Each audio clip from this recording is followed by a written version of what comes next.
बहुत समय पहले यर्दन के उपजाऊ मैदानों के पास दो बड़े और समृद्ध नगर थे, सदोम और अमोरा। ये नगर अपनी समृद्धि, सुंदरता और उन्नति के लिए प्रसिद्ध थे। भूमि हरी भरी थी, खेत लहलहाते थे और व्यापार भी खूब फल फूल रहा था। बाहर से देखने पर ये नगर किसी स्वर्ग से कम नहीं लगते थे। लोग आरामदायक जीवन जीते थे, उनके पास धन संपत्ति की कोई कमी नहीं थी। लेकिन इस बाहरी चमक दमक के पीछे एक गहरी सच्चाई छिपी हुई थी। इन नगरों के लोग धीरे धीरे धर्म, दया और नैतिकता से दूर होते जा रहे थे। इन्हीं नगरों के समीप इब्राहिम, अब्राहम नाम के एक धर्मी पुरुष रहते थे। वे ईश्वर पर विश्वास करने वाले, दयालु और न्यायप्रिय व्यक्ति थे। इब्राहिम के भतीजे लॉट ने भी जीवन में उन्नति की आशा से सदोम नगर के पास बसने का निर्णय लिया था। जब लूत ने उस भूमि को देखा तो उसे वो बहुत उपजाऊ और सुंदर लगी। उसे लगा कि यह स्थान उसके परिवार और पशुओं के लिए उत्तम रहेगा। इसलिए वो अपने परिवार सहित सदोम के पास रहने लगा। परंतु समय के साथ उसे यह एहसास होने लगा कि उस नगर के लोगों का स्वभाव अच्छा नहीं है।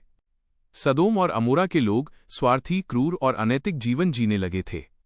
वे गरीबों और जरूरतमंदों की सहायता नहीं करते थे, बल्कि उनका उपहास उड़ाते थे। वहां अन्याय, हिंसा और अहंकार बढ़ता जा रहा था। लोग अपने सुख और इच्छाओं में इतने डूब गए थे कि उन्हें सही और गलत का भेद भी समझ में नहीं आता था। वे ईश्वर के मार्ग से पूरी तरह दूर हो चुके थे और अपने कर्मों के परिणामों के बारे में सोचते भी नहीं थे। ईश्वर ने इन नगरों की बढ़ती बुराई को देखा। निर्दोष लोगों की पीड़ा और अन्याय की आवाज स्वर्ग तक पहुंच गई। ईश्वर ने निश्चय किया कि इन नगरों के पापों का न्याय किया जाना चाहिए। लेकिन ईश्वर केवल न्याय करने वाले ही नहीं, बल्कि दयालु भी हैं। इसलिए उन्होंने पहले इब्राहिम को इस बात की जानकारी दी कि सदोम और अमोरा का पाप बहुत बढ़ चुका है और उनका विनाश निकट है। जब इब्राहिम को ये बात पता चली तो उनका हृदय दुख से भर गया। वे जानते थे कि लूत और उसका परिवार वहां रहते हैं। उन्होंने ईश्वर से विनती की, हे प्रभु, यदि उन नगरों में 50 धर्मी लोग मिल जाएं तो क्या आप उन्हें नष्ट करेंगे? ईश्वर ने उत्तर दिया कि यदि 50 धर्मी लोग मिल जाएं तो वे नगरों को बचा लेंगे। इब्राहिम ने फिर पूछा, यदि 45, 40, 30, 20 या 10 धर्मी लोग भी मिल जाएं तो क्या नगर बच जाएगा? ईश्वर ने हर बार करुणा दिखाते हुए कहा कि यदि 10 धर्मी लोग भी मिल जाएं तो वे नगरों को नष्ट नहीं करेंगे।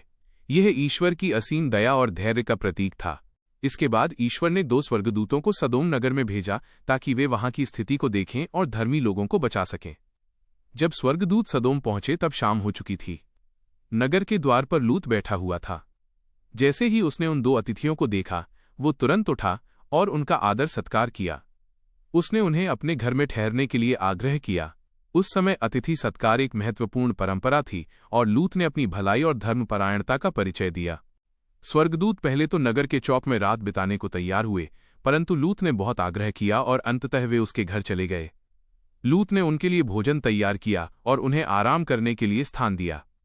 लेकिन रात होते होते नगर के दुष्ट लोग लूत के घर के बाहर इकट्ठा हो गए। वे स्वर्गदूतों के प्रति बुरा व्यवहार करना चाहते थे।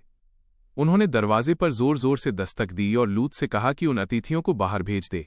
यह घटना नगर की नैतिक गिरावट को स्पष्ट रूप से दर्शाती थी। लूत ने बाहर जाकर लोगों को समझाने की कोशिश की और उनसे विनती की कि वे ऐसा अधर्म न करें, लेकिन वे लोग नहीं माने। तब स्वर्गदूतों ने लूत को अंदर खींच लिया और उन लोगों की आंखों को अंधा कर दिया ताकि वे घर का दरवाजा न खोज सकें। इसके बाद स्वर्गदूतों ने लूत से कहा कि वह अपने परिवार सहित तुरंत नगर छोड़ दे, क्योंकि ईश्वर इन नगरों को नष्ट करने वाले हैं। स्वर्गदूतों ने लूत से कहा कि वो अपनी पत्नी, बेटियों और परिवार के अन्य सदस्यों को लेकर तुरंत वहां से निकल जाए और पीछे मुड़कर न देखे। लूत ने अपने दामादों को भी चेतावनी दी, परंतु उन्होंने उसकी बात को मजाक समझा और नगर छोड़ने से इनकार कर दिया। यह उनकी लापरवाही और अविश्वास का प्रतीक था। सुबह होने पर स्वर्गदूतों ने लूत और उसके परिवार को जल्दी से नगर से बाहर निकाला। वे उन्हें पहाड़ों की ओर भागने को कहने लगे। जब वे नगर से दूर जा रहे थे तब आकाश से आग और गंधक की वर्षा होने लगी। सदोम और अमोरा के नगर, उनके घर, खेत और सब कुछ आग की लपटों में जलने लगे। वह दृश्य अत्यंत भयावह और दुखद था।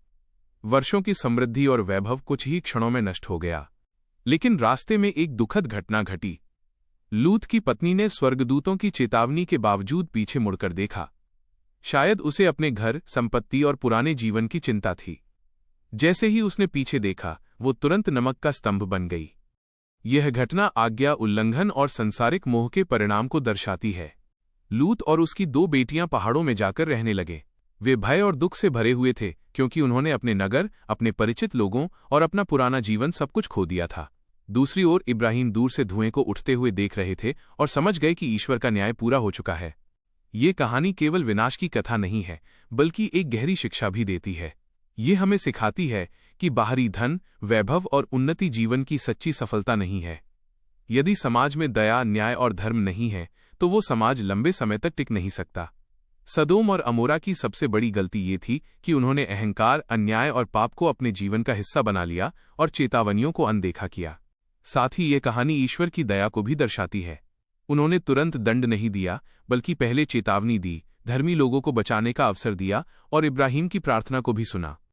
यह दिखाता है कि ईश्वर न्याय करने से पहले धैर्य और करुणा का परिचय देते हैं।